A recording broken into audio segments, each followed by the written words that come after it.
Cocoa Beach is your ultimate Florida beach vacation.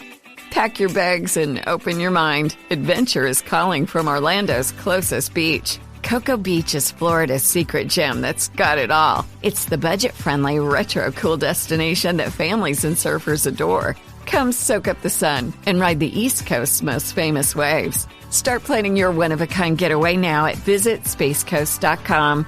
That's visitspacecoast.com.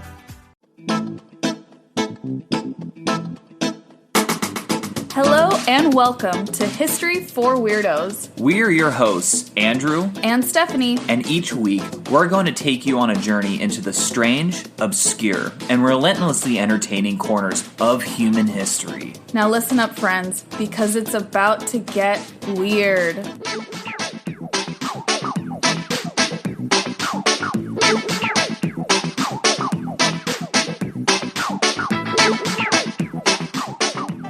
Welcome to episode number 58 of History for Weirdos. We're back. We're back, baby. And this week, it is your turn. Yes, it is my turn to regale us a beautiful story. I can't wait. But actually, the story is not beautiful. It's actually pretty tragic and covers a dark portion of American history. Yay! But it's weird and interesting nonetheless, even though it's truly awful in some regards. Unfortunately, history does take dark, awful turns at times. So you're saying this episode gets a bummer warning? This is a major bummer warning for all you folks. There's like intense racism, the aftermath of slavery, and the consequences of that. So just as a general like trigger warning, I guess. Yeah. It sounds really important and really interesting. It's insanely important and very interesting, and to me, it's insane because I never knew about this before. Ooh, and Andrew's a big American history nerd. I am. More about sadly, I know much more about Roman history than American history, but at the same time, I like to consider myself like a history nerd when it comes to American history. Yeah. And out of everyone that I know, you and my dad are like the big American history lovers. Right, exactly. Which is a total dad move. A total dad move. Or to just like love watching like World War II documentaries. That's also a total dad move. You know what's funny though? World War II, like, and everyone don't hate me. I just feel like it's kind of played out. Like, it doesn't interest me as much as it did when I was younger. It gets a ton of coverage in documentaries and fiction films, novels. Exactly. Yeah, I totally get it. Yeah. So obviously, we like some more random stuff. Obviously. Hence the podcast. Yeah. So tell us about this story that you had not heard of. Yes, absolutely. So I'm going to cover the only successful coup d'etat in American history. Oh. So if you don't know what a coup d'etat is, it's essentially an illegal seizure of power or removal of a government and its powers by either a political faction, a politician, cult, rebel group, or by the military. And it's often referred to just as a coup, right? Yeah, sometimes usually it's shortened to coup. Mm-hmm. Generally speaking, it's either by like a paramilitary or a military faction. But it could be a bunch of different other things. Pirates. I don't know if there's ever been... Oh, it's mutiny. Mutiny, yeah. Right? When if a pirate crew overthrows the captain and puts in a new captain, that's called a mutiny. No, I mean just any naval crew or any like... Aquatic, gang. Yes. Or it's not a gang. I mean, just like the crew of a ship. Like, if they overthrew the captain, that's a mutiny. Okay. It doesn't have to be pirates involved at all. Oh, that's less exciting, though. Yeah. Also, just, like, because I feel... You brought up pirates, so this is your fault. Oh, boy. But when Julius Caesar was roughly, like, 25 years old, he was actually captured by pirates. And he warned them, by the way, like, I'm going to come back and I'm going to kill you all. And they thought he was joking, but he literally did that after they released him. Yeah. Oh, wow. Yeah, so, yeah, anyways, that's your random, like, Roman history fact of the day. Which has nothing to do, I bet, with what you're about to do. Absolutely nothing to do. This is, like, almost 2,000 years later. So, we're going to actually be traveling to, like, we're going to be talking about the 19th century this time in American history. Okay. So, it's, to me, though, what's crazy is, like, I mean, going back to the story, like, a successful coup d'etat in American history, I'd never even heard about this. Like, and again, big history nerd. So, it's... I just felt like this story needed to be told.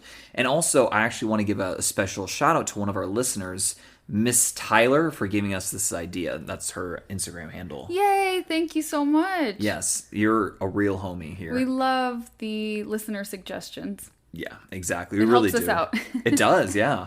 So I'm going to give actually a lot of backstory to this because it's very prudent to the story, and I think it kind of captures the full essence and full, importance of it. Okay. Because there's a lot that goes into it. So we're going to travel back to North Carolina in 1860, specifically the city of Wilmington. It's and this is just prior to the outbreak of the Civil War, by the way.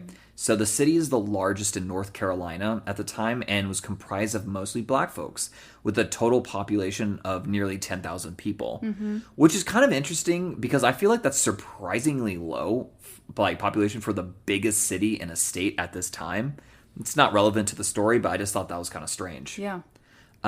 Most of the folks were freedmen, but there were also slaves in the city. You had a lot of dock workers, artisans, domestic workers, and various other skilled workers. And so, you kind of had a pretty varied group of people. So we're going to fast forward a couple years through the Civil War. I bet that's never ever been said. We're just going to fast forward through the Civil War. Hundreds of thousands of deaths, complete utter tragedy. Slavery is abolished and the Reconstruction Amendments are passed. If you don't know what the Reconstruction Amendments are, 13th Amendment abolished slavery. The 14th Amendment granted citizenship and other various rights to freedmen. And 15th Amendment was passed to protect voting rights on the basis of race, color, or previous condition of servitude. Okay. Pretty important pieces of legislation. And these were all passed in pretty quick succession within a 5-year period of 1865 to 1870. To put that in perspective, in our lifetimes, I think the last amendment to pass was 30 years ago. Yeah, that's a ton of amendments. Right. So 3 amendments in 5 years and basically 0 in the last 30 years. Yeah, I mean they were extremely needed at the time. The country's so young still too. Exactly. We haven't even had our centennial yet. Yeah. So pretty young country, a lot of quick changes, especially if you're going to look at just the 1860s as a whole. You had a civil war and then these 3 massive pieces of legislation. Okay. Just to put this kind of all in perspective. So if you were a formerly enslaved man, you were now free, had citizenship, and could even vote. Sorry, ladies, you wouldn't get this right for another half century. But now the reason why I'm saying all this, again, and I just mentioned it, but it's really, really important that I just keep on hammering this in your guys' mind. A lot changed in a very quick amount of time. So for proponents of equality, just general human decency, this was celebrated, right? I think we look back and we're yes, obviously important moves forward. Exactly. But of course, not everyone was on board with all of this. Surprise, surprise, right? Keep that in the back of your mind, and we're going to address this in a moment. So at this point in time, I'm going to start mentioning both the Republican and Democratic parties. And I need to make a disclaimer because, yes, these are the same parties that still dominate American politics today. But whatever preconceived notions that you have about either party, just throw them out of your mind right now, at least for the remainder of this episode. And guys, I'm serious. Take a moment to actually do this because what they are today is not relevant at all to this story. I mean, they are technically the same parties, but the entire platforms are vastly different. And because this narrative is looking at each party from a purely historical perspective, and again, should just for the intents and purposes, should not even be associated with the versions of modern day parties. Exactly. So now that's out of the way, let's continue. In the immediate aftermath of the Civil War, the Republican Party dominated North Carolina politics in both the governor's office and the state legislature, where both white and black folks participating in the political structure. Freedmen, unsurprisingly, overwhelmingly supported the party as it was the faction that essentially emancipated them and gave them citizenship and suffrage. Now, remember when I said that not everyone was on board with all of this? Well, here we go. Southern white Democrats in particular were not thrilled with all of the quick changes, especially with not only Republicans, but black folks in state office. Yeah. That's just like they're not stoked about this. Yeah.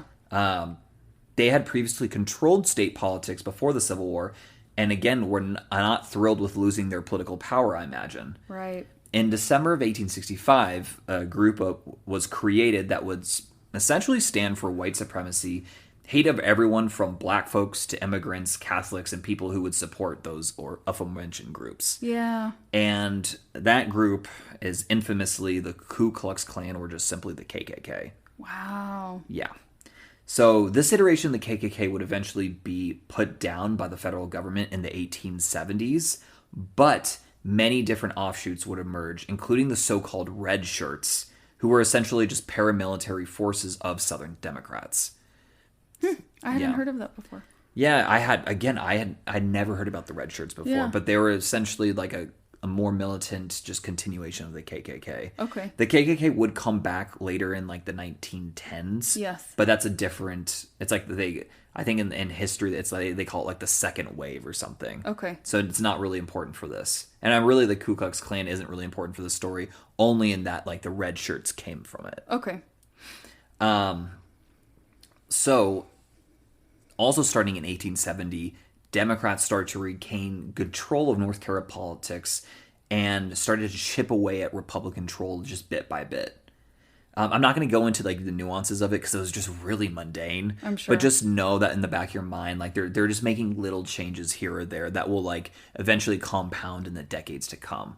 Segregation, some of them are big though. Like what I'm about to say right now. Segregation, for example, the outlawing of interracial marriage and other anti-black laws were created during this time frame. Couple this with the fact that most southern states, including North Carolina, was impoverished following the disastrous effects of the Civil War. So things are going to get messy, and of course they did. We're going to fast forward now to actually the 1890s. Okay, 20 years in the future. Exactly. A lot of poor white farmers, had been attracted to the People's Party or the Populist Party.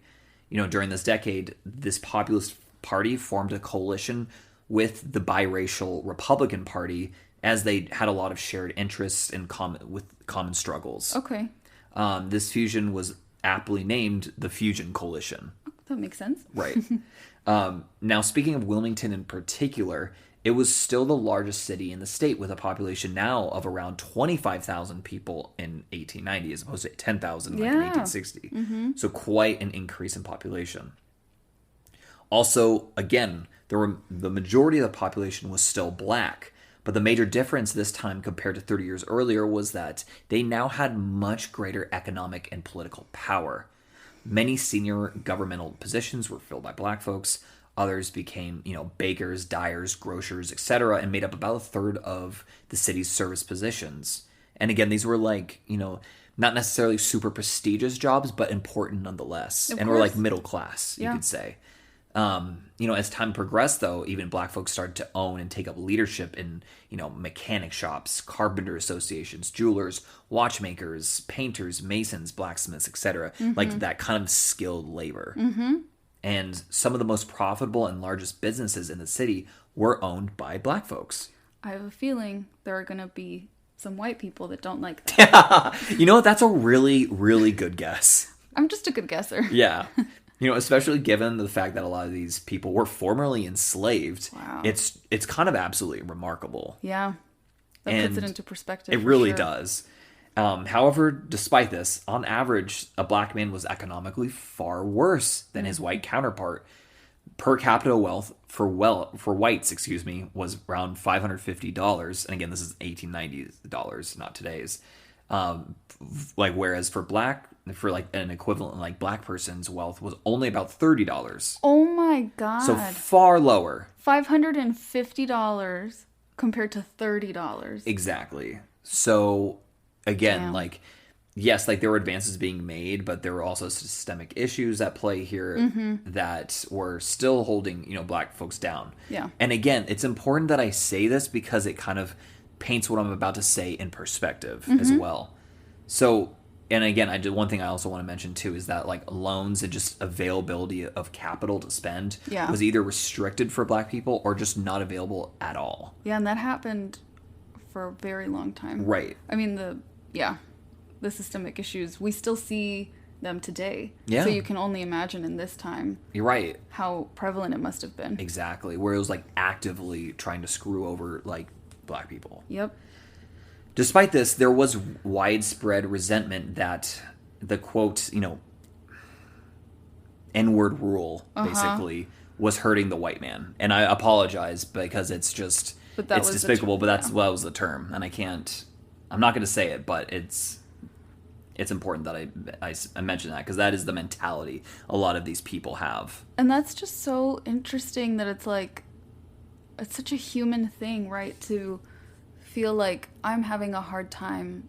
There must be a group of people I can blame for this. Right. Exactly. It's so sad and disgusting that we do this as humans. Exactly. And it gets interesting because like affluent whites in particular believe that they were paying taxes in a disproportionate amount given the amount of property they owned relative to the city's black residents, who now held the political power to prevent affluent white from changing this ratio. Mm-hmm.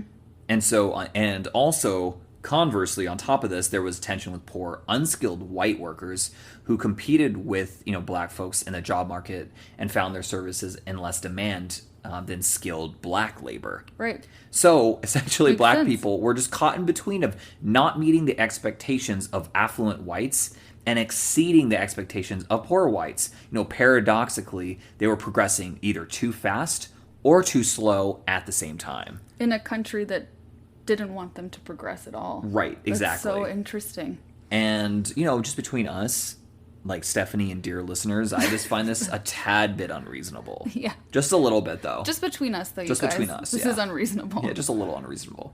So, for the election of 1898, the Democratic State Party chairman, Fernfold Simmons... Also, what a name. If he wasn't such an ass, like, that would be a great name. Fernfold? Fernifold. Fernifold? I've never heard that. I've never heard that name. But he was tasked with developing a strategy for the Democrats' 1898 campaign. Okay. His conclusion was to make it just all about race. Yeah. Black folks were essentially ruining everything, and that white supremacy was the way to go. And no, I am not kidding, unfortunately. Yeah. That was literally the strategy. His verbiage was far more vulgar, but I'm just not going to repeat that filth. Part of the strategy was the formation of, and again, white supremacy clubs, or officially known as the White Government Union. Damn. Yeah, this is not... this is not going to go well. It's not going to go well. I have a really bad feeling. It's not going to go well. They started to form a coalition around, poor white laborers trying to get into, break the fusionist hold in politics. And not only that, they're creating a coalition with those poor white laborers. And on the flip side, corporations under the guise of hey, corporations, you now have a permanent labor bureau for the purpose of procuring white labor. Oh my God. And then white people, it's you no longer have to compete with, quote unquote, compete with black folks. Wow. How insidious. It's very insidious. It's very disgusting. Just for your own personal gain. Just for your party to be in power. Exactly. It's so stupid. So these clubs' mission was just pretty simple. To garner as much hatred towards black folks and their white partners / supporters as possible. Wow. To elect Democrats and take back political power. Nice. Nice, right? That's a really nice mission, guys. Yeah. Oh my God. Now we're going to enter... And I'm so sorry. I just need to pause and be this was just so open too. Like you said, these absolutely. are open missions. This was overtly stated. It wasn't some sort of backroom dealing. No, they were this is what we want to do. It's important to note that. This was very clear, not backroom. This was just we're out in the open. Totally on board with this, thumbs up. Yeah. So, we're going to enter a man by the name of Alexander Manley, a partly black newspaper owner, and that'll come into play in a second here. So he's well-meaning, but unfortunately, he inadvertently causes a shitstorm. Oh, no. Yeah. His newspaper was called the Daily Record and employed both black and white folks. And again, it's unfortunate, but he kind of kickstarted, the what would be this insanely racist further that would be to come. I'm sorry, when you said Alexander Manly was he partly black? Yeah, he's partly black. Oh, okay. So That's he such employed... an interesting wording that you chose. Oh, yeah, like he's mixed. Yeah, he's mixed, Okay. yeah. I guess, like, when I was taking is notes... the newspaper partly black? Yeah, I mean, it's kind of funny, because maybe when I was kind of on a rampage when I was writing these notes. Maybe I kind of, like... I didn't word that correctly, but yeah, so he is mixed. Okay. And his newspaper is biracial, like okay. Employs the staff. both. Exactly. Okay, that makes sense. So, so in response to allegations that black men are predators and rape white women, he essentially put in his newspaper that white women sometimes willingly slept with black men, right? In today's day and age, that's not a provocative statement even in the least, right? It's pretty benign, if anything. But in 1898, absolutely not. Right, I mean... Especially in the South. Like, I see what you're saying. This is a heavy one. That's a heavy one. This is a heavy episode because, I mean, even just that really awful, disgusting narrative trope. Yeah, I mean, you saw it 100 years later in with like what Hillary Clinton in the 90s calling black men like super predators. Yeah. Like 100 years later. Stayed present, to this day. So this is like, damn. This is some deep stuff.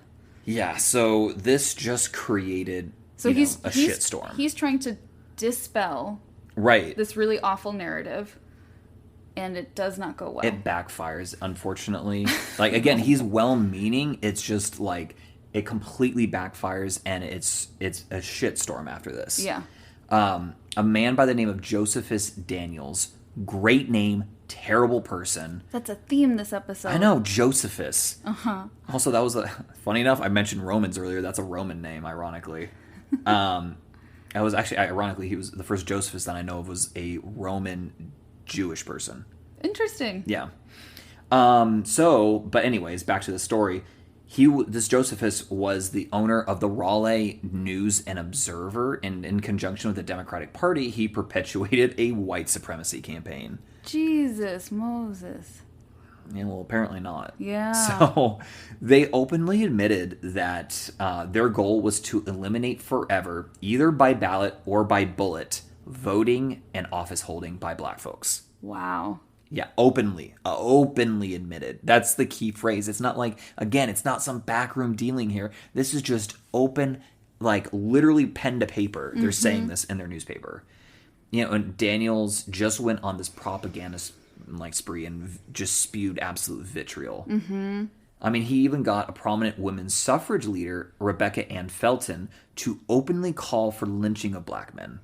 Yeah, that was from what I've learned later in life, not through normal schooling here in the U.S., but primarily actually in my master's degree, was how much the white-led women's suffrage movement was very anti-black. Insanely. And how problematic their approaches were. This is a really great illustration of that. Yeah, and I mean, if I recall correctly, she's still honored somewhere in the Senate to this day. Mm-hmm.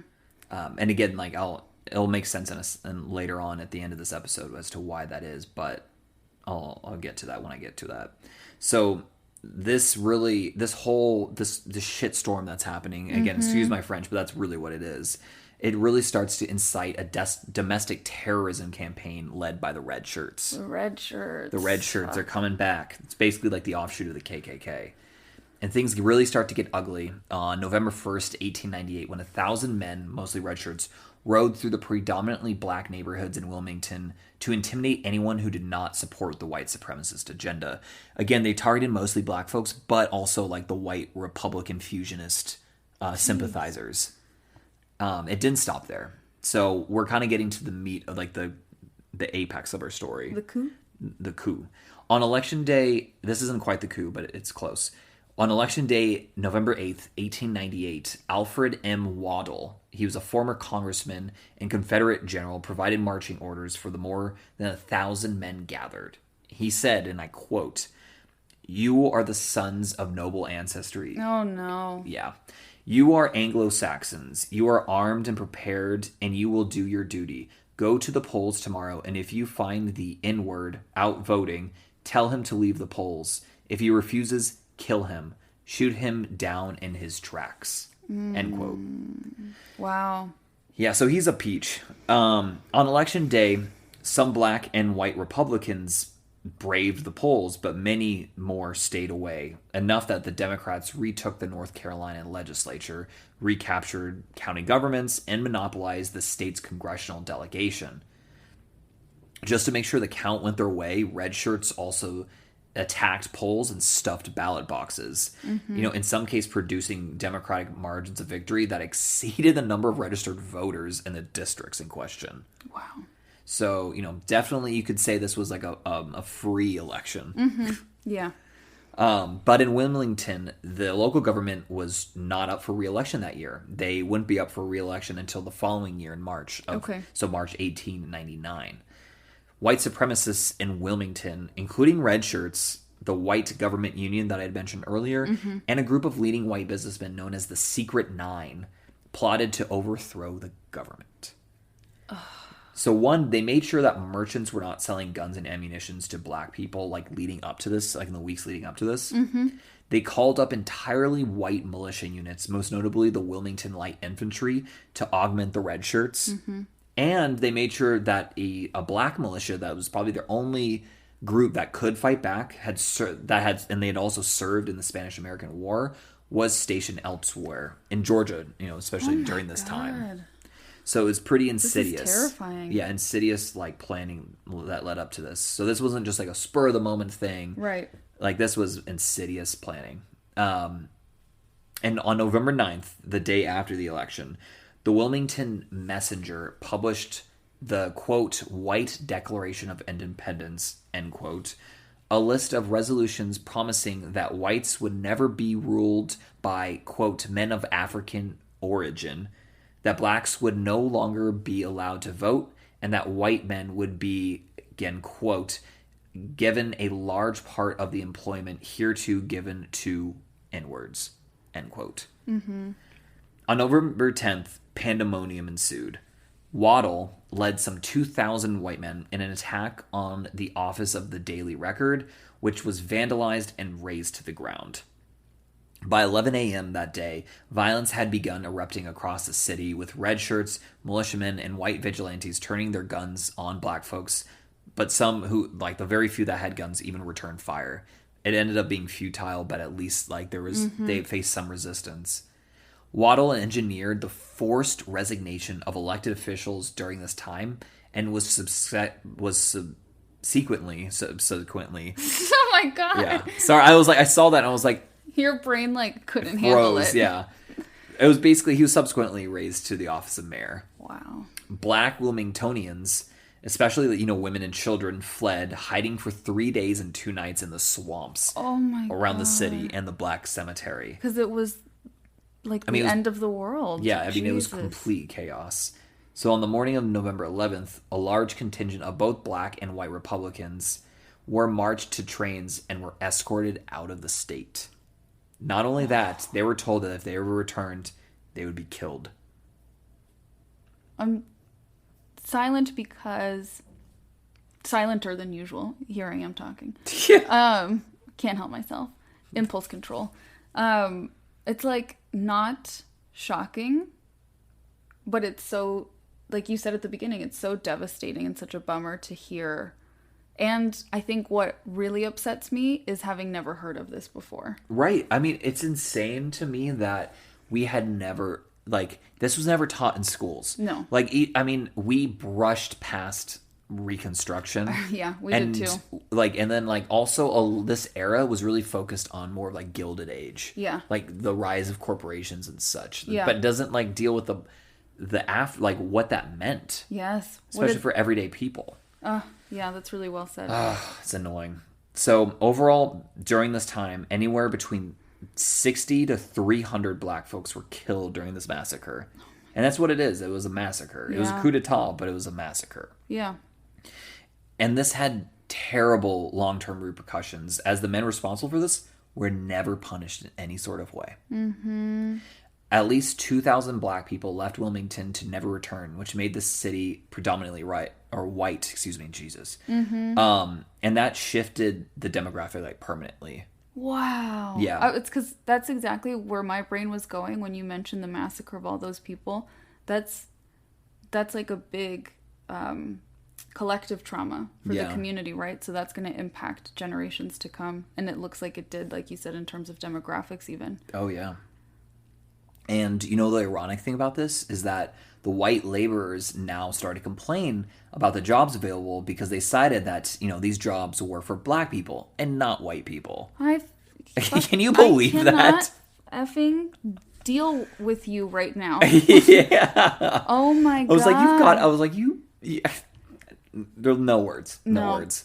Also, a lot of historians cite this as like a spark that would usher in like the Jim Crow era. I was going to ask you about that. Yeah. I was going to ask if that's where this came from. I think so. I think this was bad. This was really bad for like a lot of... It set terrible precedents, exactly. Obviously. Yeah. And I'll get into even more. But and particularly, like you said, that no one was ever punished for the massacre of up to 300 people. Yeah, and I'll get to that in a second. It gets worse because, you know, because of the success of this coup, the Secret Nine... I'm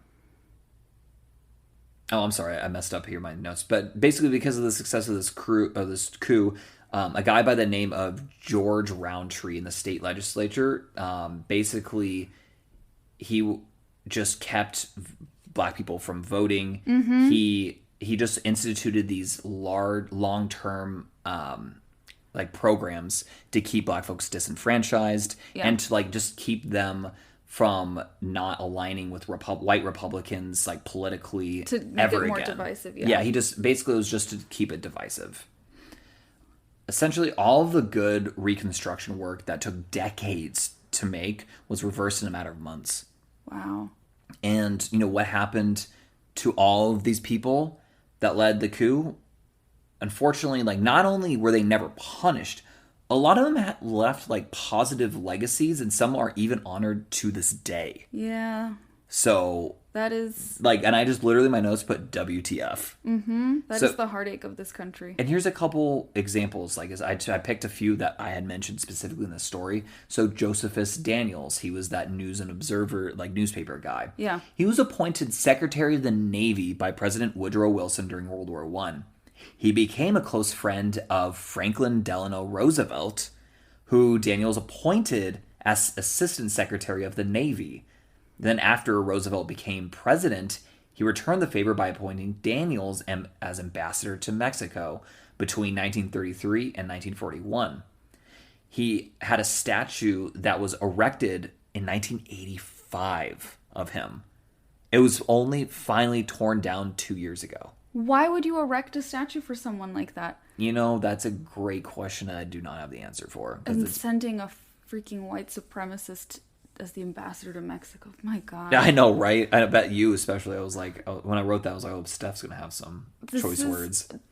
I know whoever is listening to this is so upset too, but I just want to reiterate, this is someone who became close friends with FDR. FDR. Like that is how tolerated to celebrated. Yeah, I was going to say celebrated. This behavior was. Right. This abhorrent behavior. Yeah, I mean, he Secretary of the Navy during World War I by President Woodrow Wilson. And then, became buddies with another president. This is institutionalized, like, to the perfect definition of it. Institutionalized racism at every level. Right.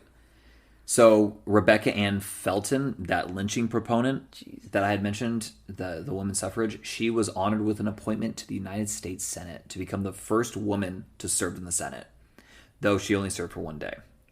Still, she became a prominent women's suffragist who championed equal pay for equal work.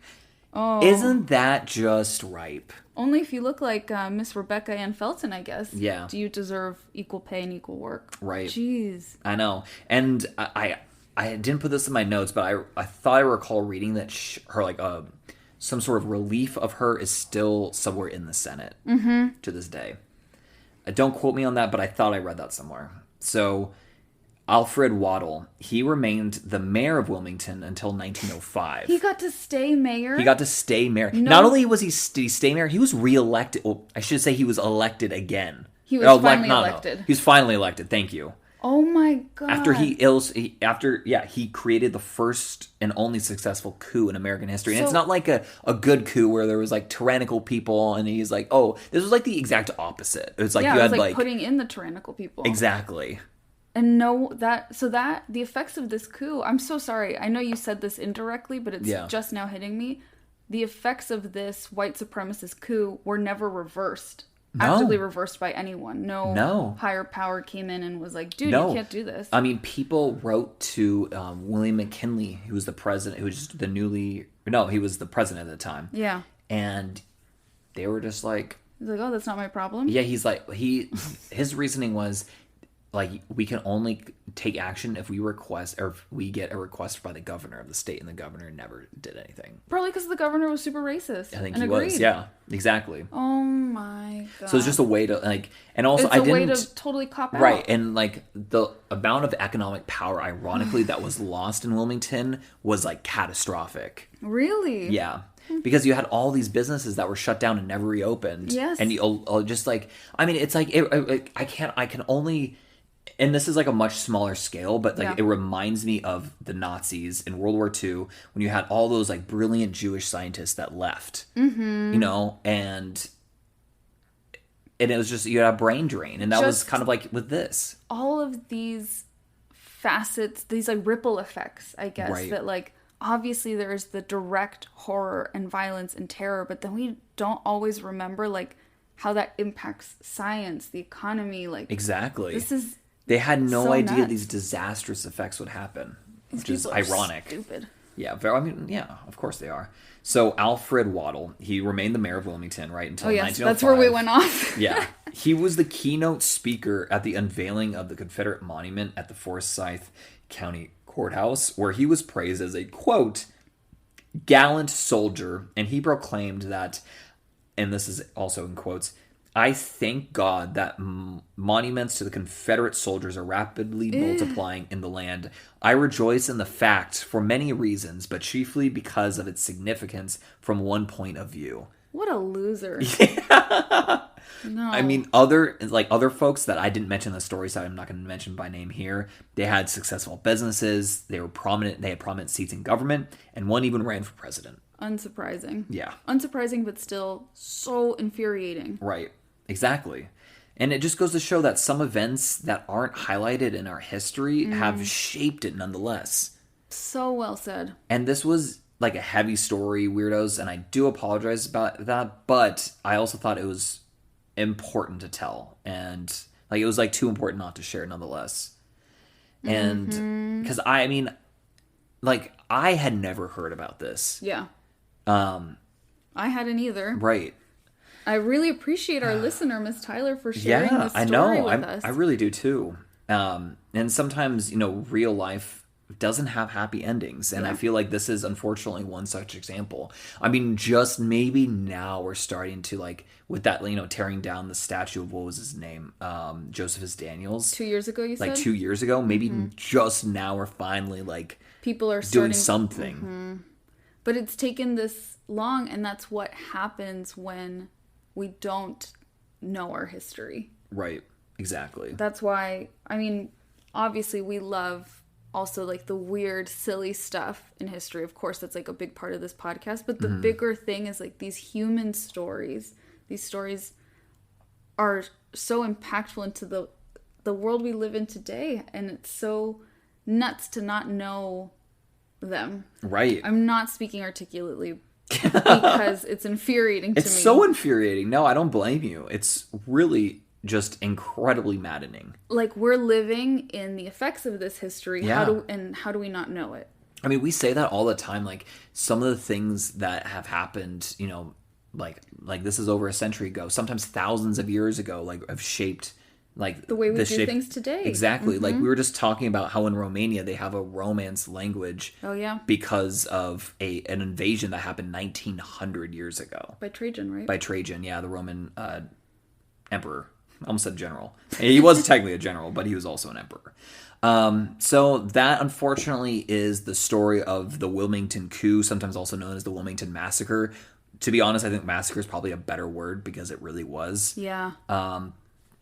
So that is unfortunately the story. And again, like it feels like there's like a sour taste in my mouth because there isn't like a happy ending to this. Yeah. There isn't any justice. There was no justice at the time. Like zero. There's like anti-justice. Yeah, for generations. Justice.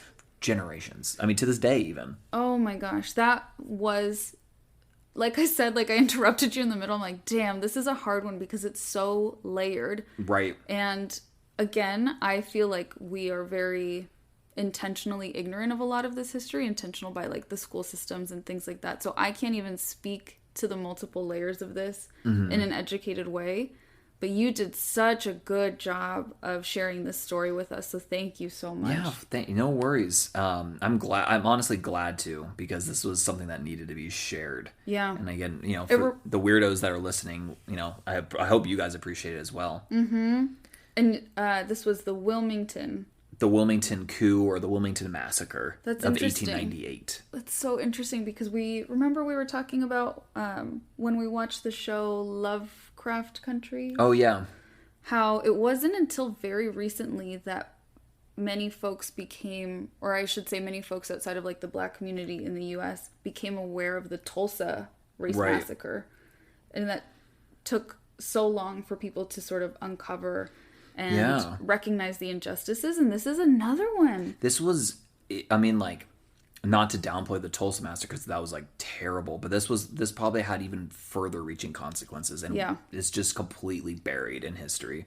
Well, like, this should absolutely be taught in American history, like, in school, and it's not. Clearly not. It literally eventually involves, like, presidential candidates. Like, that's so nuts. I mean, the people in this would literally, like, be the highest echelon of governments. Like, budding up with presidents, like, actual presidents. And like, an FDR and Woodrow Wilson of all, like, people. Making policies, you know, and further indoctrinating people that they're leading. And, oh, my God. Yeah, for, like, over, like, I mean, some of these policies, too, would last for decades, right? Yeah. Like over half a century. Yeah.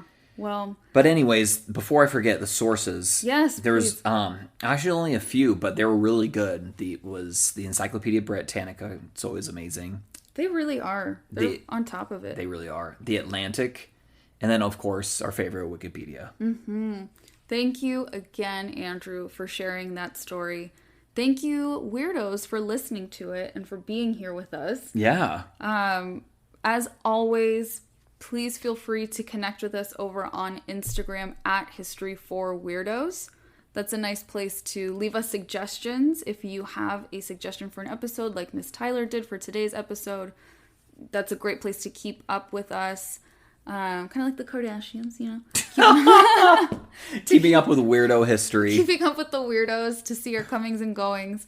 And again, I think I almost always say this, but please, if you think someone would like this podcast, share it. That is the best way for other folks to find the show.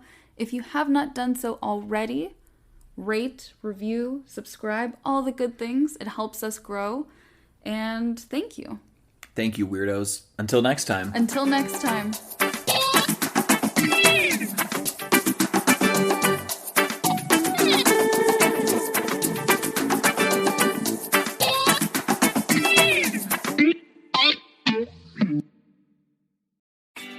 Cocoa Beach is your ultimate Florida beach vacation. Pack your bags and open your mind. Adventure is calling from Orlando's closest beach. Cocoa Beach is Florida's secret gem that's got it all. It's the budget-friendly, retro-cool destination that families and surfers adore. Come soak up the sun and ride the East Coast's most famous waves. Start planning your one-of-a-kind getaway now at visitspacecoast.com. That's visitspacecoast.com. We all know a guy who only occasionally shaves for big occasions, and it's because that occasional shave really hurts. It's the time of year for big occasions, and yet there he is, suffering with that cheap drugstore razor. Let's help him out. Henson Shaving's line of razors, built with aerospace precision, deliver a smooth shave your dad, brother, and even son can enjoy, eventually. With replacement blades just 10 cents each, you'll buy it once, and they'll use it for life. How's that for the perfect gift? Celebrate with 100 free blades on your first purchase, and no subscription headaches. HensonShaving.com/holiday.